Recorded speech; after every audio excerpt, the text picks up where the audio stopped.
Alrighty. Hello, everybody that's just joining right now. We have a really exciting webinar and some awesome speakers today. So I'm really excited to have everybody on.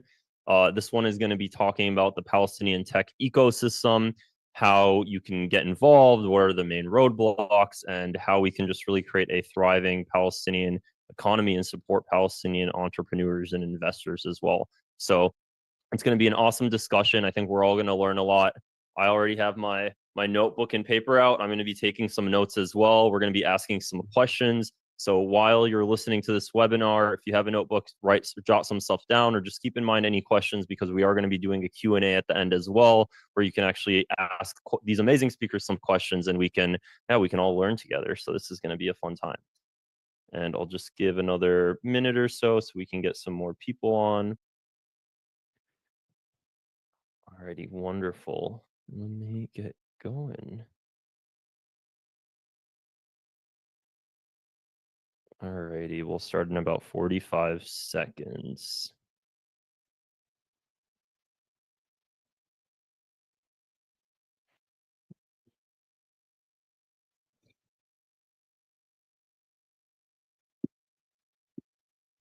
Cool. Okay, great. Well, everybody, I'm going to be your host for this awesome webinar. I'm Wally Rashid. I'm a geopolitical commentator on social media. You might have seen some of my videos on TikTok, Instagram. Talk a lot about Palestine. Family living in the West Bank. I'm Palestinian myself. So I really started my social media about a couple years ago, just highlighting settler violence that my family is dealing with. And from there, I've just grown my platform. Separate from what I do on social media, I'm also a business owner as well. I own an online e-commerce store selling furniture. And yeah, so that's just a little bit about me. I'm based out of Florida. And yeah, so that's wonderful. So the way this event's going to go is we have it all structured out. We're going to give each speaker a few minutes to speak on different topics, and we're going to go one after another as well. If you have any questions for them, you can go ahead and put it in the chat. I see some people are already using the chat, so that's wonderful. Greetings from Amsterdam, Australia, New York City. Hello, everybody. Really excited to have you guys on. Yeah, that's how we're going to do. And just make sure you remember your questions. We're going to be doing that at the end. We have some time for questions in between a little bit, but that's going to be the main thing. So I just kind of want to give you guys an overview of the current Palestine tech landscape right now. And the speakers are also going to be highlighting that. But the main thing with Palestinian startups is that there's limited access to funding. And we have a lot of great organizations trying to help deal with that. But obviously, because of venture capital investments, the economic constraints, and there's a lot of geopolitical risk, so it makes investing in the Palestine landscape a bit more nuanced than investing in other areas of the world. The ongoing conflict and restrictive regulations, especially when it comes to Israel's blockade. Obviously, Gaza is a different scenario, but in the West Bank as well, just the occupation makes it very difficult for Palestinians to have the freedom of movement that other people are fortunate enough to have. When it comes to infrastructure disruptions, and the speakers are going to be able to speak on it a little bit more. I haven't been to the West Bank since 2022, but frequent internet blackouts, unstable connectivity. I think that there's a lot. Those have been mitigated a lot, though. It really depends where in the West Bank you are as well. Damage to power and network, especially when it comes to settler violence. My family is near Nablus, so it's kind of the Northwest Bank area. A lot of the times, the settlers will try to do power outages, cut lines. So it's going to be important to try to figure out how to mitigate that, which is why the Palestinian landscape is so nuanced compared to other regions of the world, especially because of how exacerbated by conflict it is. And then one of the main issues in the West Bank, and obviously Gaza, is movement restrictions. There's missing mobility infrastructures, all of the checkpoints. Actually, I can give you guys a personal example of this. My cousin, she lives in my family's village. She ended up getting a job in Ramallah, and she's from Burin, which is Nablus, which is a few hours north of the area. she had to quit her job at some point because a few months out of the year, the IDF just started putting up checkpoints, and she just simply wasn't able to go to Ramallah anymore. Not when there aren't checkpoints, you have to deal with safety issues from settlers and whatnot. So it becomes very difficult. So the lack of freedom of movement makes it even that much more difficult and challenging for Palestinians living in the area. Obviously, limit a flow of people, equipment, goods and services. It slows down innovation and collaboration. However, with all of that being said, there are successes, and when you're put in very difficult scenarios, you become more resilient through that scenario. And we're going to hear a lot about these startups as well. Hundreds of tech startups and outsourced tech workers are very persistent, often operating remotely for global clients. Programs like Gaza Sky Geeks, for example, backed by Google.org, MasterCard. There is seed funding, and there are opportunities. They are just a little bit more difficult to forage. So that's just a little bit about kind of the tech landscape in the West Bank, especially. And we're gonna let these speakers highlight it a little bit more. So I am going to begin by giving an overview of the key players, and we're going to be talking specifically on the investment climate in Palestine and policy and infrastructure impact. So I'm going to begin introducing our two amazing speakers, Ambar and Majd. If you guys just want to share your names, and we're going to start off by talking about the current landscape, touching on major accelerators, funding challenges, and partnerships. Go ahead, Majd. Marhaba. Hi, thank you, Wali. The name is Majd Khalifa, one of the hardest names to pronounce. I'm sorry for that. Happy to be here. So if I want to give the general landscape, it's hard to have it in 4 minutes, but I'd like to start to say that the space is still young, but a lot of potential despite of the constraints that we face. I would say from my personal judgment, along the past 5 to 7 years, there is a huge positive momentum that has been seen. We have a growing number of active players, and they are super active with an impactful programs, actually. There is still fragmentation in the support, but I look at that in a positive way. It's part of the evolvement of any ecosystem building. There is strong players in the ecosystem. There is Build Palestine, who are pioneering, I would say, the social entrepreneurship and the impact entrepreneurship. Also Intersect Innovation Hub, Palestine Technopark, who are running different kind of programs in the incubation and pre-incubation. I would like to highlight our programs, Wally. As Flow Accelerator, we're playing a major role in connecting and strengthening the startups journey. We have designed our end-to-end model, meaning that we're engaging with startups from the ideation until the validation, until the market entry. And our approach is sector agnostic. But the Palestinian ecosystem and the context need a wider innovation. We need to have problem solving for every value chain in any productive or service sector. In our model, we provide different solutions to 3 major gaps. The technical gaps, meaning we help founders build their minimum viable products.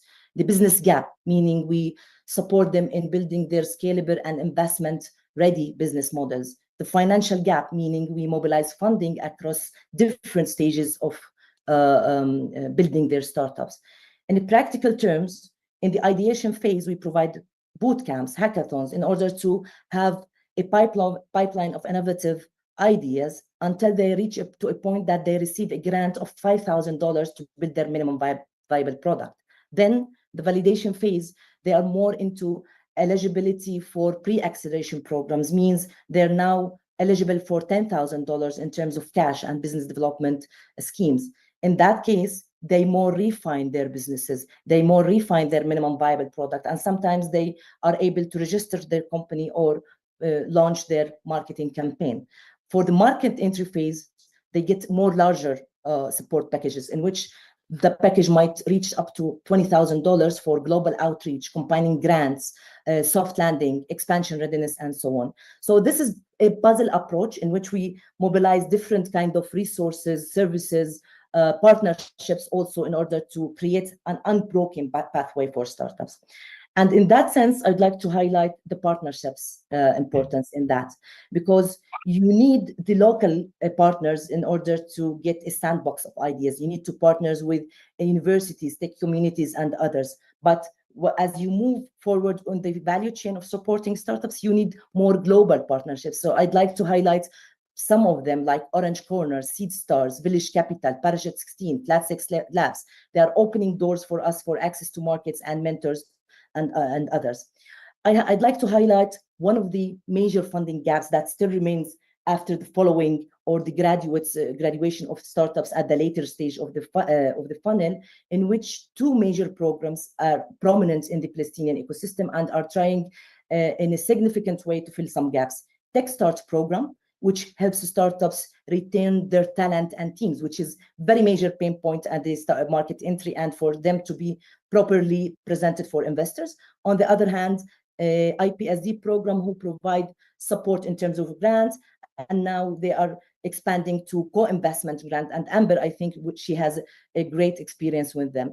Even though they are not enablers in the traditional sense like accelerators or incubators, but they are super impactful in attempting to address the critical gaps in a less painful way for startups. So overall, we're evolving.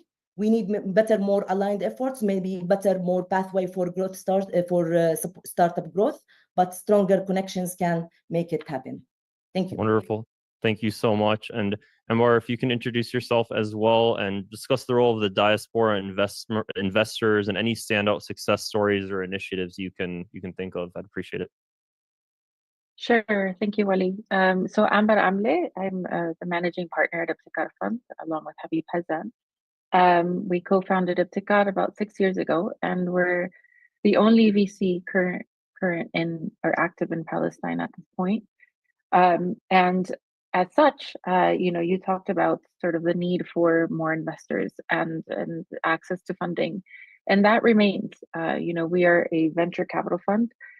We have a certain number of companies that we can invest in over a 5-year period, and we do have to pass on companies.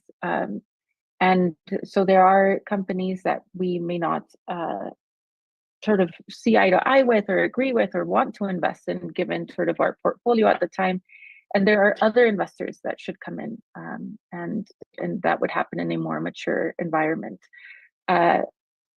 Similarly, I think at the early stage, and this is one of the programs that Majd mentioned with the World Bank, the early stage is still missing investment.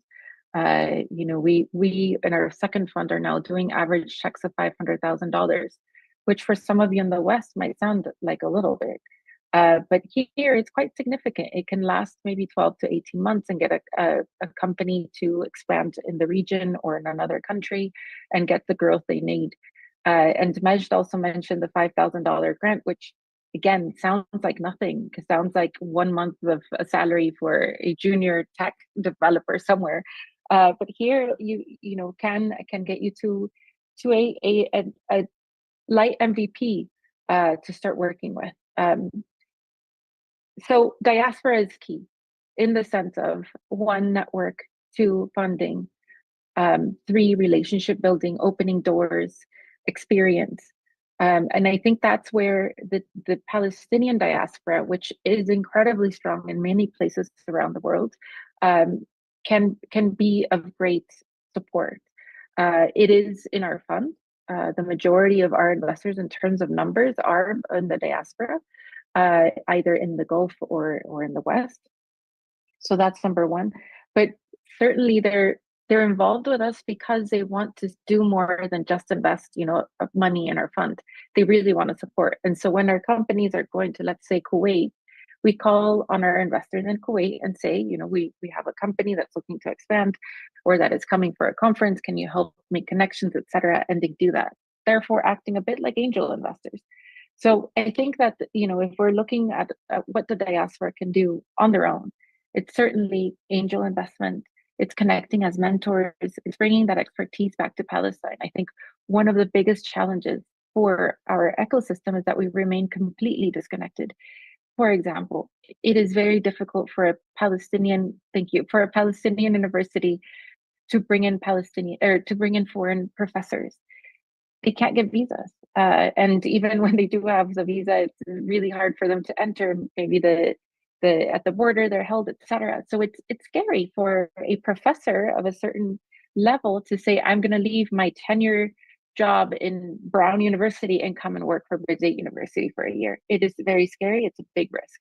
And so without all of that ability to get that expertise, and we remain a bit behind. And that's where the diaspora can play a key role. And I'll Thank stop you. there, Wally. I appreciate explaining that. And you just highlighted one of the obstacles unique to Palestine's environment when it comes to bringing in foreign professors. I'll give you another 4 minutes of mainly to especially talk about the investment climate. So you just highlighted one obstacle. Feel free to share more. And then also if you could highlight some funding sources a bit more in depth and what's, the most common funding sources and how you kind of approach that, how you approach that issue. Yeah. So I will talk about me as a fund because I think Ahmed and Mahmoud will cover as startups. And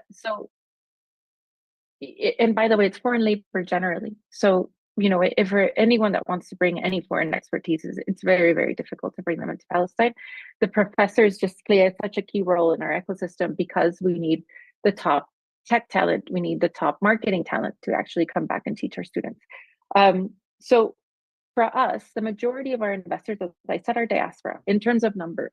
We also have development finance institutions, what they're called, and they're like the IFC, the International Finance Corporation, the European Bank for Reconstruction and Development. So these are big international institutions that are able to take a greater risk because that is a role. It is a role to activate venture capital or private equity in underdeveloped countries. And so they do that. They are institutional investors. They come in with great scrutiny and due diligence, and so it is not easy to get them on board. But it's also quite good because what it does is it puts us at a level that then de-risks all the other investors, right? So if the IFC has said, okay, this management team is solid, what they're looking at makes sense, et cetera, then other investors are more likely to join, and that's happened. Then we have a lot of Palestinians within Palestine. So the corporates, we have the Bank of Palestine, Al-Quds Bank, Mada, which is one of the largest internet service providers, ISPs in Palestine. So we have a very large group of investors that can really then support the rest of our companies. So that's our funding sources. Now, Majd touched very briefly on the World Bank and these two programs called TechStart, which helps foreign companies come to Palestine and establish operations here, and IPSC, which among one of the many things they do is they co-invest with us. So for example, if we put in 500,000 into a company, they will put in another 200,000 that is non-dilutive grant. And so it helps our money go further, but also de-risks foreign investors. So let's say then the company's raising $1 million for a Series A, they can put up to 350 as a grant. So lowering the risk, making the money go farther, and helping those companies and the investors just pay attention to Palestine a bit more because it's a bit less risky. And so the World Bank is actually playing the role that the PA should play, right? They're playing the role that a government typically plays, and that's one way in which we're sort of really helping our money go further is by partnering with these sorts of programs as well. Wonderful, thank you. And yeah, that's a great way to segue into Majd. If you could talk a little bit about the policy and infrastructure impact. Amber was just, highlighting how these organizations are beginning to kind of play into the role that the PA should be holding. If you could describe how local regulations and connectivity affect the startup growth, that would be amazing. Yeah, sure. But before that, can you give me 30 minutes about to build on Amber's Yeah. We have 5 minutes total for this section before we move on to the next. We have a new baby launched today. It's Flow Angels. So Flow Angels will be continuing the full sequence of support that Flow Accelerator has been doing. We've touched hands-on experience with startups, the pain points of the missing funding, and we're aiming by that to mobilize the diaspora, as Amber mentioned. It's a new initiative that is designed to formally mobilize angel investment in Palestine and to directly address the very early stage funding bottleneck. We want startups to secure early investments to build more competitive, strong MVPs before talking to Ibtikar Fund, for example. So we're targeting angel investors that are seeking more formal, more structured, more vetted investment vehicles. And this is building on our track record and also on the bottlenecks on the in the entrepreneurial ecosystem. So back to your question and building on the funding landscape too, you cannot separate the investment challenges from the policy and the infrastructure. So from the policy standpoint, yani, we see the company registrations are still slow, bureaucratic, often does not align with the needs of the fast-growing startups. We're still seeing the international payments complicated, making it harder for startups to do all of the wires, selling, receiving all of the payments. We're still seeing the intellectual property protection is not that strong, but we are super positive people, and despite all of those challenges, we're always seeing the positive movements towards what's the desired outcome or the desired state should be. Ministries like the Ministry of National Economy, the Ministry of Labor, the Ministry of Digital Economy and Telecommunication are engaging in dialogues on ecosystem level for more startup friendly reforms, more pushing for faster, more to more flexible innovation, I would say aligned framework. It is moving slower, but it is moving, something that we can recognize. But there's also other things that can enable innovation, such as conversations around enabling digital economy regulations, especially in the financial sectors, what the Palestinian Monetary Authority is doing, but what the Palestinian Capital Market Authority is doing. But on the infrastructure level, I'd like to touch on mobility restrictions. Today, Wally, moving between cities, you've mentioned that in a way, moving between cities in the West Bank, which should normally take 40 minutes, can now take anywhere between 3 to 7 hours because of checkpoints, because of closures. So imagine a founder, which we see it on a daily basis, needed to attend a meetup or a coaching session at Flow Accelerator in Ramallah, coming from Nablus. What was supposed to be a 1 hour engagement in a session here, it's now a full day logistical mental breakdown challenge. So this disrupt productivity, mental health breakdowns, that is above all of the, I would say, burned out status that all of the entrepreneurs are struggling in their daily life. But despite all of that, we should, as Flow Accelerator, Iptikar, and all of the enablers, we should be adaptive, and we switch into more hybrid formats. For example, we provide more flexible support for them. We decentralize sessions, and rather than them coming to Ramallah, for example, the team, for example, tomorrow is going to Nablus to do a hackathon or a session for that. So what gives us confidence that is the adaptability, the partnerships that we're seeing in the global and regional levels, the diaspora that want to engage in mentoring, coaching, and investment in Flow Angel or Palisade Angel, it should be highlighted here. It's a new initiative that has been in the market, and I think they have invested into new ventures. This is it from my side, Wally. I hope I didn't make it.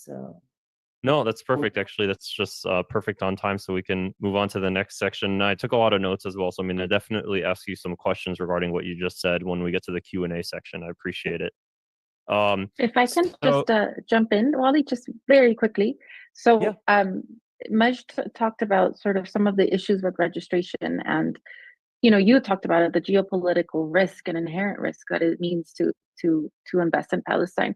So one thing that we do and that most companies here do is that they're not fully registered in Palestine. So when you invest in most of our startups, you're investing in a Delaware C Corp or a BVI registered company, and the IP is held there, the shares are held there, etc. There's then a service company linked to that US company, let's say, and so providing services, etc. That's how they're able to operate here. But the inherent risk is low. The bank accounts are in the States. The bank accounts are, all of that, and it's the only way that we're able to operate. The other thing is that's why we do tech. Imagine us trying to do a hardware startup here where we need imports and exports. That's why we're doing software. That's why we're doing SaaS companies, because all of these companies throughout the war, throughout COVID, were able to continue working on Zoom, remotely, etc. So absolutely, I think, I totally agree with Majd in that it's this resilience that founders everywhere really have, but in Palestine, it is incredibly unique. The grit and the resilience is unbelievable. These guys don't give up. I mean, we've had companies, and Ahmed will tell you more about Gaza. We've had companies that connect, with their car batteries from Gaza when the electricity's out, etc. So they just are willing to go above and beyond. And that is what a lot of our investors from the region are seeing, is that they're investing in really great talent that this return on investment is incredibly high. That's wonderful. No, that's yeah, that really touches on exactly the resilience and grit these entrepreneurs need in order to forge companies and deal with all of the nuanced hardships that are specific to the Palestine ecosystem. And we're going to go on to the next segment, which is the experiences of Palestinian entrepreneurs. So we're going to bring on our two other panelists who haven't had the chance to speak yet. So we have Mahmoud Thaad and Ahmed Saadi, and I'll let you guys pronounce your names as well, just in case I accidentally butchered it. I apologize. But we'll start off with Mahmoud, and we'll go Mahmoud, Ahmed, Majd again, and Ambar, and I'll give you each 2 minutes to just give a quick overview of your venture and role. Majd and Ambar, if there's anything else you wanted to touch on that we haven't yet, since you've already introduced yourselves, feel free to just jot that down right now. Once we get to you guys, I'll give you an additional 2 minutes to go ahead and speak on, highlight that as well. So yeah, without further ado, go ahead, Mahmoud. Thanks for joining. Appreciate it. Hi, everyone. This is Mahmoud Dahir. Thank you, Wally. Thank you, everyone, for being here. It's a pleasure for me. So I'm co-founder and CEO of Turqat, and what we do is we're digitizing vehicle servicing so that it's easier for car owners and drivers to reach vehicle maintenance, things like that. And we're starting with roadside assistance here in Palestine. You can imagine kind of the challenges. We can dig deeper into these. But what we're trying to do is to create that solution that can help people reach or schedule or get the service that they need for their vehicles. Wonderful. I appreciate it. Thank you. And Ahmed, without further ado, go ahead. Thank you. Hi, everyone. I'm Ahmed Saidi, a proud Palestinian, a survivor of 4 wars and 2 intifadas. So I've been working as integration expert for the last 11 years, helping businesses to connect, to mate, and thrive. I'm also the founder of Selemvo, stands for Selling Environment. It's a SaaS platform, empower e-commerce businesses with AI-driven tools for inventory management, multi-channel integration, warehouse operation, order processing, and more. Our mission in Selemvo, streamline operations for online sellers, helping them to scale by focusing on their growth, not complexity. Selemvo is the first Palestinian startup made it to the American market, break it into the American market, and with more than 300 customers there, and also chosen for the MIT Sandbox program last year, and also secure our first investment also this year from Ipticar. Thank you for them. Congratulations. Wonderful. That's great to hear. And we'll go on to Majd. You have 2 minutes. If there's anything else you wanted to highlight that we haven't yet before we move on to the next discussion points, feel free to share that now. I'll give you 2 minutes, and I'll raise my hand once you have a minute left to speak. Maybe to briefly introduce myself, my background at Accelerator. I have a background in business development, wealth advisory, investment management, and the most interesting part is entrepreneurship. For 20 years, I co-founded Flow Accelerator along with other youth, and now we're growing into a team of 12 innovators, I would say, because along the past 8 years, we have innovated the end-to-end model in which we reached to a point that we're solving the inconsistent and unsustainability of support for Palestinian entrepreneurs. Until now, we have supported 150 startups, in which 80% out of them in the market struggling in the investment readiness domain in order for them to be more ready for venture capital institution rounds. Wonderful. Thank you. Ambar, go ahead.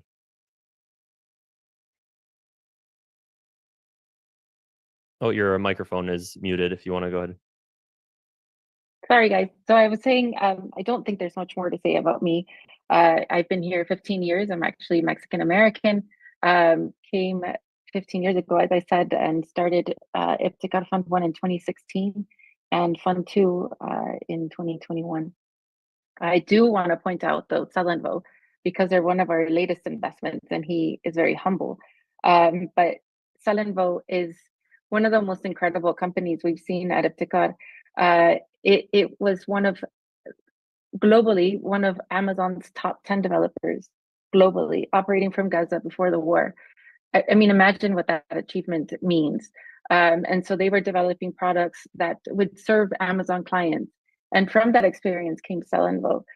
The war happened.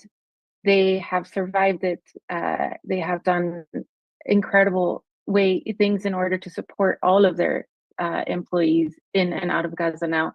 And they continue to grow. And as he said, which he was not humble about, but all his clients, or the majority of his clients, are in Europe or the US, again, all from Palestine and before from Gaza. And so, if there's companies that you'd like to support, of course, also Turkat, but sorry, Mahmoud, we're friends, so he understands what I'm doing here. But Ahmed, I think the story of Salenvo is one to just shout from the rooftops, and hopefully it'll be a big success for us in Palestine.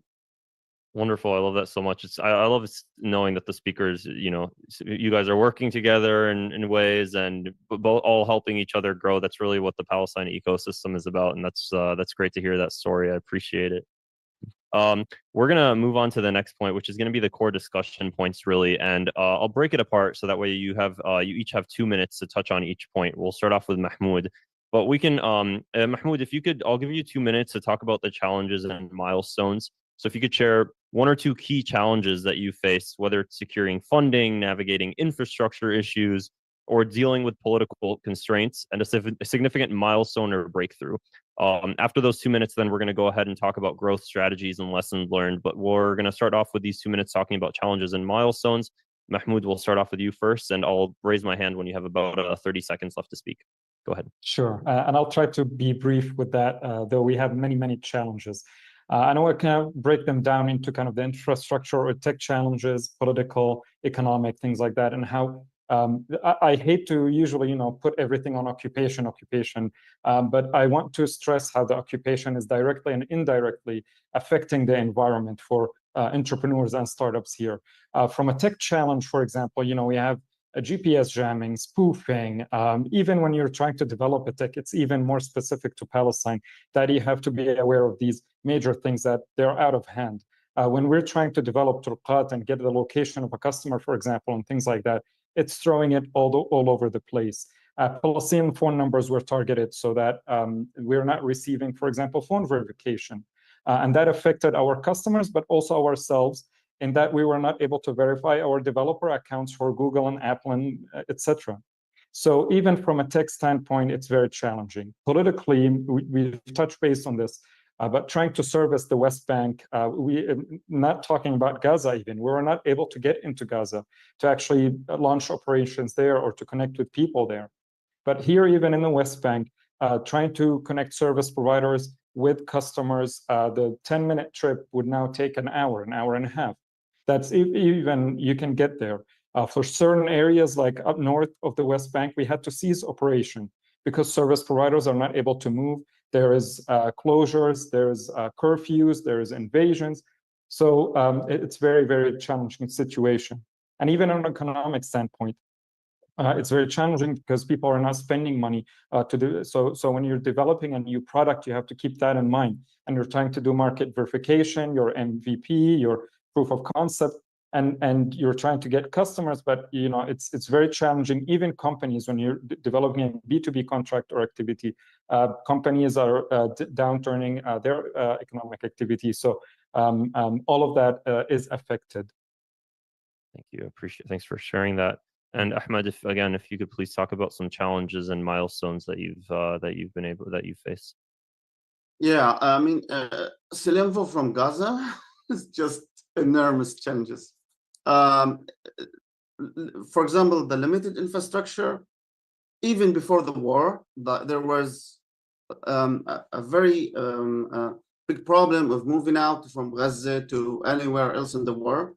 Just imagine, guys, I have served like, I don't know, hundreds of integrations, and I have worked with many sellers in Amazon before even I made my first item bought from Amazon. I never seen a warehouse from Amazon before, you know, made in Selenvo and moved to the US to see everything there. But the kind of how Selenvo is built, like we self-built Selenvo, it wasn't built in a lab. It was built in a chaos, trusted by reality, and hardened by necessity.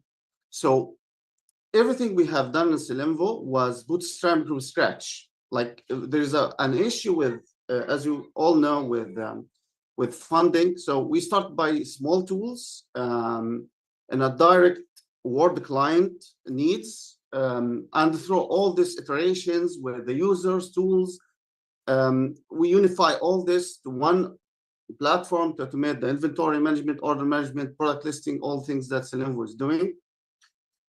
And even with the war, that where we have like almost 17 engineers in Gaza for the war breakout, and during this 1.5 years, some of our employees have moved forcefully to Egypt, some of them to other countries. The others still in Gaza. Some of them were traveling for 3 kilometers, 5 kilometers, just to spend 4 or 5 hours in a place where there would be, you know, solar panels, that so they can do something for Selenvo. The kind of challenge that my team has faced, and especially in the wartime, is, I don't know, I can't describe it. It was very hard to keep all this commitment to all those wonderful colleagues in Gaza, and with all this major hits we have get through this hardship during at least this war. We have incredible major milestones with partnership with Amazon, as Amber said. Well, we have we were one of 10 platforms, like a handful of applications that working with a new program with Amazon called Amazon Obis, like buy and store, collect, buy and online, collect and store, and securing our first investment also, even in this hardship year. It was something that I still don't believe that we have made it. The kind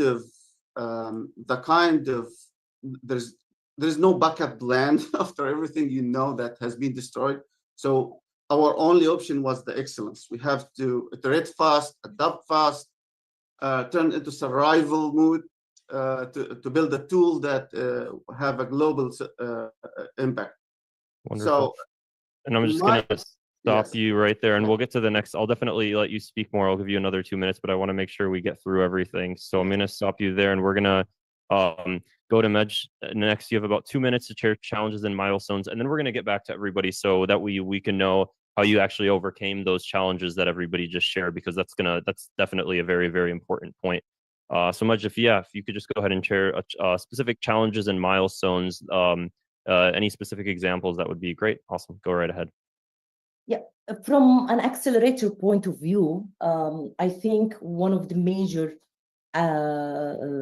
challenges is the support at the later stage of supporting startups, in which onboarding the partners, onboarding the donors, and the right amount of funding, which is typically high tickets for the accelerator itself and for the domino effect on the startups, in which we want at that stage to mobilize more resource for startups such as Turuqat, for example, to be more ready for expansion. And we're piloting one solution in order to see if it works or not. And Mahmoud, as Turuqat, is part of one of the pilot programs that we're doing with Parachute 16. Parachute 16, it's a great accelerator that are working in different countries, and through a mobilization of resources from the IFC, the International Finance Corporation, we were able to pilot a small program to test if we can support Mahmoud Turuqat to be more ready for expansion to a specific country, and in that case, KSA, Saudi Arabia. And is it enough? Not yet. We don't know if it's will be feasible, if it will be successful or not. In that type of support, what we're doing is we're mobilizing the right coaching for Mahmoud, for Turuqat, to be more ready to expand in the legal aspect, in the partnership levels, and in the investment landscape. Wonderful. Thank you so much. And Anwar, go right ahead. Challenges and milestones. So for us, the biggest milestone will be an exit. So we are, going after that exit with all we have, and starting to put a lot of pressure on our Fund 1 companies, because we strongly believe that a Palestinian exit will change everything. Both here locally, it'll inspire others. It'll show a pathway to success that people maybe still don't see. And I think for the region and for outside, it'll show a side of Palestine that maybe most don't expect, and some don't even know exists. And I think that is important to be able to attract more investment into Palestine and more support. So that's our biggest, that's our milestone, right? Is an exit for our funds. Some of our challenges remain related to funding for our companies. And so that means that, our companies, we invest at the seed level, and, within a year, 2 years at most, they should be raising another round of funding. And that has to be from a regional investor, because there are no other investors in Palestine. There's no Series A investor here. And so then they have to very quickly go out and raise from at least the MENA region, and be attractive to them. And that is still a challenge, because even regional investors, even Arab investors, still don't understand quite what it means to invest in a Palestinian company. They still perceive risk as much higher. And that remains a challenge for us, and for the entire ecosystem. And so again, however, fixing that exit will help with that. But we continue to do all of these talks, etc., to really try and help the world understand what it means to invest in a Palestinian startup, and the fact that Palestinian startups continue to thrive and grow despite what everybody sees on the news. Thank you for sharing. Thank you for sharing that. I appreciate it. And we're gonna go on to the next part, and I'll give you again 2 minutes each. We'll start off with Mahmoud again. You all highlighted some very difficult challenges, especially Ahmed as well. But yet you guys all created successful companies, and you were able to overcome that. So I have a lot of respect and admiration for all of you for being able to do that, which means other people can as well. So if you can each spend about 2 minutes sharing how you actually overcame the challenges, and very specific points that somebody else can pick up on if they were in a similar situation. Mahmoud, go right ahead. Yeah. So as mentioned, some of the challenges were some technical, some political, some economic. With some things, you can't really do anything except just keep pushing forward with things. But for example, for our technical challenges, what we had to do is to kind of fall back into kind of manual work. So with the GPS jamming and spoofing and no verifications and things like that, we fell back to our call center and a phone number so that customers can reach us on that. We strengthened our operational team to keep working with customers. So that was actually one of the many things that actually helped us. That when we started Turuqat with our proof of concept, we started actually with a call center and a phone number and asked people to call us if they need any help with their vehicles. So that was kind of how we overcome that. And then later on, we kept developing more solutions and more workarounds for our technology. For things that are kind of to also keep the company running, we've done this a bit before the war, but it helped us sustain the business, which is actually working with service providers as an outsource model. So not having an intensive hiring of team members and things like that. So working with service providers outsourced helped us in covering more geographic areas and things like that. I want to touch base just lightly on the program that Majd mentioned, which actually, when we wanted to expand operations and overcome, this is kind of the milestone that we have. Not thinking about kind of the major step, entering a new market as a whole, a big thing that you have to do, and break it down into smaller steps and more actionable items. So instead of saying, okay, I want to launch a huge campaign into the new market, actually breaking it down, saying, okay, I want to do a few business trips. I want to partner with companies there. I want to use the Palestinian diaspora networks and things like that. Have it in a smaller scale so that it's more achievable, rather than saying, okay, I need $1 million to actually launch and enter a new market. So that was the plan that we have set, and with the support of not only accelerators, but also the network that we have. That's how we were trying to manage as well. Thank you so much for sharing that. And Ahmed, we'll move on to you next. You shared some really difficult challenges that you face amid all of the circumstances. How did you overcome those? And if there were any specific examples, that would be great. We'll go ahead and give you 2 minutes for that.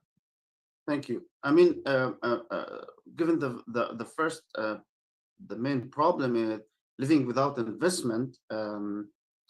Resilience and adaptability is not an option. It's the only path, right? That's why we in Selenvo succeed in design directly from user feedback. Like, one of the main issues about many of the startup are failing is are not fit to the market. And in Selenvo, we have built this mechanism where we are building iterations of programming to different clients with smaller tools, whether it's a specific niche or a more wider range of users. And this will allow us to fund ourselves for a long time before we actually have our product launched to the market.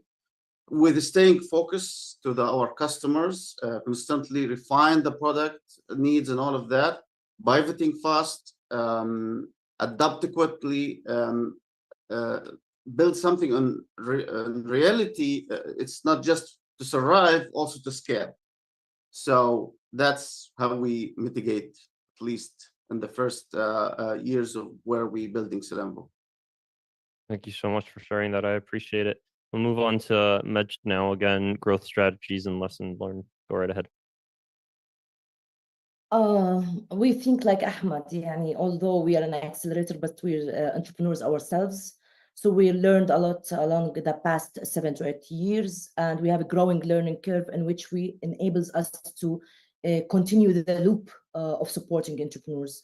So our growth strategy is now introducing the investment landscape and investment instruments in our support for startups, starting with Flow Angels through sophisticated and structured platform rather than the loose one. We want to formalize that in order to continue our completing the missing link. I'm sure there will be other missing links coming up all the way, but it's part of us closing the gap between ideation and venture readiness. In that case, the target persona of our angel investors will be high net wealth investors, in which or individuals, in which we believe that by building sustainable funding channels and sustainable support, we're more able to enable the next generation of entrepreneurs that can grow, scale, maybe compete, globally, and have the first exit, as Amber is saying. Wonderful. Thank you so much. And Amber, go right ahead into growth strategies and lessons learned. Thank you. Growth strategies and lessons learned for our fund. I think is certainly continuing to invest in great companies. One key difference in Fund 1 and Fund 2 from Fund 1 is that our second fund can invest in diaspora in the MENA region. And so, for example, I can make an investment in a Jordanian founder or Palestinian founder in Jordan or in Lebanon, etc. And what that does is it opens up opportunities for us in companies that we normally wouldn't be able to invest in, that are growing very quickly, etc. But also reconnect those founders back to Palestine through our help, helping them hire, etc., and set up operations in Palestine. We want to continue that. We're hopeful for that exit so that we can go out and raise Fund 3 with significant strength. We believe Fund 3 will continue to invest in Palestinian startups, maybe expand a bit more in the diaspora component, and just keep, it is incredibly important that we make money for our investors. That is the only way we make this sustainable. The entire ecosystem sustainable, I would argue. And so if a fund like ours cannot return money and cannot show that you can make money through investments in Palestinian startups, it'll be very difficult for another fund to come in and do the same. It'll be hard for us to raise another fund. So really, it's really critical to be able to get those returns back to our investors. And somebody asked in the questions why the venture capitalists, why are we hated? And I was wondering whether he meant Palestine or generally. And I think you can say a bit of both, but if I may answer generally, I think it's because we have a reputation of certainly being profit beyond anything, right? And I think in Palestine that is different, because while we do seek profits, again, we have to be sustainable. We have to be able to show that it makes sense to invest in Palestinian companies.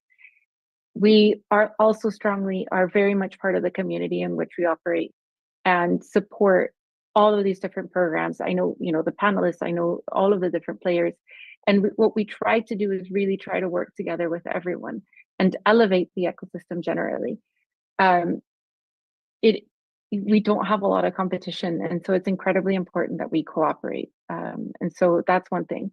Now, I think that in the end, in a place like Palestine, impact is very important. You can't just operate a business and sort of throw everything by the wayside. And so impact and being aware of the impact that we have as investors, as companies, as people, is critical, and we have to continue to do that. And so I think when, if you follow us and see us, you'll see that we are certainly much more than just making profit, but we are a profit-making enterprise at the end. Thank you so much for sharing that. No, that's a wonderful response to that question as well. I appreciate that. So we have about 8 minutes remaining, which is about perfect timing for the Q&A session I want to get into next. I took a lot of notes. I'm going to ask some questions. I see some questions in the chat. This is a great time for everybody that's listening. If you have any questions, please toss those in right now, and we're going to use the remaining 8 minutes to get to them. So if you have very succinct questions, that would be great. While those questions are coming in, this question's for any of the panelists, but I'll go ahead and ask, I think Majd and Amber were touching on it as well. You were mentioning about how it's hard for, well, I guess all foreign workers, but foreign professors to be able to come into the West Bank as well. When it comes to all of your guys' organizations, is there a way for younger entrepreneurs is there any sort of streamlined pathway for younger entrepreneurs that are just finishing university to be able to find your organizations? Let's say there's a young entrepreneur and he wants to start something up. Is there any pathway for that, or what's the best way that they can do that? And of course, I'm talking about young entrepreneurs in Palestine. So if I'll let you take that. Wonderful. Go ahead, Majd. Thank you. I can touch on that, Wally. Yeah, please. So we're super active on the social media. This is number one. So there's always recruitment processes for different kind of programs. It's very easy to find us on the social media, but we're always on the search. We find entrepreneurs and youth and innovators, anyone who has the passion to solve problems, anyone who has an idea, anyone who has the willingness just to start their entrepreneurial pathway. And we have a theory for that. We want to build a new pipeline of innovative ideas. At some point, you need to be playing the numbers games, because it's a funnel. You start with 100 entrepreneurs in order to find one successful maybe, or two successful maybe after 3 or 4 years. So we partner with different communities and in different geographic areas within the West Bank. So we partner with universities in order to do innovation challenges, boot camps, hackathons, and we invite students within the faculty, different kind of backgrounds, in order to participate in the problem solving hackathons and innovation challenges. On the other hand, sometimes we provide or implement sector specific hackathons in which we partner with private sector, for example, with a bank or with a health company in order to solve problems in specific value chains. And we reach to a different kind of community of youth, and we partner with organizations to reach to that. So the pathway, number one is social media. Number two is we're very local connected. We're Palestinians. We're super connected in the ecosystem. Everyone knows everyone. Anyone can guide anyone what is available in the ecosystem. As Amber mentioned, we work together. For example, Ibtikar Fund is always is a regular participant, I would say, in our pre-acceleration program, specifically in investment war rooms. Our entrepreneurs always engage with them in real talks, and they get the feedback in order for them to be prepared for investment rounds and so on. Thank you. I appreciate it. And I see somebody in the chat, they asked, and I'm going to give this question to Mahmoud, and then I'll ask Ahmed a question as well. So it's kind of well-rounded. What industries are you focused on where Palestinian startups have a distinct advantage? Mahmoud, obviously, you're co-founder of your company. If you want to try to answer that question in the way that you approached your business, that would be great. Yeah, absolutely. So I think for Palestinians, the main focus, as Amber mentioned lightly on this, but for us here is tech and tech-enabled startups and solutions that are powered by a technology or a platform. As mentioned, we have great talent here in Palestine, especially in the tech industry. We are well connected, as also mentioned. But the most important thing is that it's difficult for us to create industries where there is a need for raw materials, huge infrastructure, things like that. So that's why we're putting our effort, or we're putting our focus on tech and tech-enabled startups. This is what we're doing at Turqat, building the platform that we can actually expand regionally. But I know that most of the startups here are focused on that, whether it's Ahmed with Celenvo or others that we're seeing. And we're also trying to not necessarily put a lot of pressure on people for this, and even young entrepreneurs, but to actually have viable products here. We need to focus beyond the Palestinian market, not only because of the political challenges or what we have here, but because it's also a small market, and we need to have scalability for our businesses. As Amber mentioned, at the end of the day, we're trying to build sustainable for-profit businesses that we can create a Palestinian success stories, whether it's my own startup or any of the startups through all the programs, accelerators, VCs. We're trying to show to the world the Palestinian success and an exit. So that's why we're trying to show that to have scalability. It's probably most prominent in the tech and tech-enabled industries. I appreciate it. Thank you so much for sharing that. And Ahmed, I'll actually throw the same question to you. It seems like industries that Palestinian startups have an advantage or should focus on are tech. When it comes to Celenvo, how did you how did you find your niche? How did you decide that this would be the path to take, and what were the main what resources did you really leverage? Of course, you've been working with Amber and such to work on to start your company. Go right ahead. Yeah, sure. First, I would like to say that I have been in San Francisco, the Silicon Valley, in February, and the thing is, we have it's not a place where we can do all that. It's also a mindset. I think we Palestinians has it, so we can have something really big. In Celenvo, we have started all of this as at my personal level. I was started as a automation expert. So that how we build Celenvo, we have building myself. I have done more than 300 successful integration who are actually building Sylenvo. So I think where now is the focus is where the automation and integration come together. This is where all the future would look like. It's with automation, connecting systems, and using AI to make sure that we automate most of our most of the activities in every aspect about every business. There would be automation, integration. So I think I myself now trying to build teams from a younger, engineers, even in Gaza, to build them to build the new integrations for them, so they know how to mitigate this, hole between the knowledge that we have in the region and what should be done. We have done this through myself. I started the freelancing websites in my first days without even getting out of Gaza. But for this time, I think we can do a lot by integrating the AI with everything we are doing.